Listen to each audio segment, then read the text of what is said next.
સુત્રાપાડાના બરુલા ગામે તળાવ જોખમી બન્યું છે। નેશનલ હાઈવે કોન્ટ્રાક્ટર દ્વારા ગેરકાયદેસર બેફામ માટી કાઢી લેવામાં આવતી હોવાનો આરોપ છે। બરુલા ગામના ઉપસરપંચ અને 6 સદસ્યો સહિત ગ્રામજનોએ જિલ્લા કલેક્ટરને આ મુદ્દે આવેદનપત્ર આપ્યું છે। તળાવના પાળા તૂટી ગયા છે અને જો વધુ વરસાદ થાય તો 500 વીઘા જેટલી જમીનના ધોવાણની ભીતિ છે।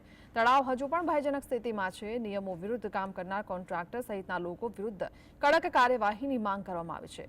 તળાવના પાળા અને વેસ્ટ વિયરને સત્વરે રિપેર કરવામાં આવે તેવી રજૂઆત કરવામાં આવી છે।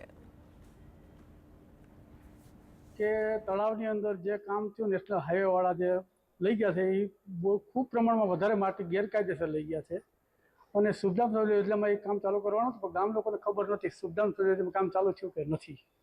એટલે વરસાદને કારણે આખું તળાવના બધા પાળા ધોવાઈ ગયા છે અને આજુબાજુમાં જે રસ્તા છે એ પણ ધોવાઈ ગયા છે અને વરસાદ વધે તો 200, 300, 400 વીઘા જેટલી જમીન ઉપર ધોવાણ થાય એ પૂરી શકે। એના અનુસંધાને અમે કલેક્ટર સાહેબને આવેદનપત્ર દેવા આવ્યા છે। આજે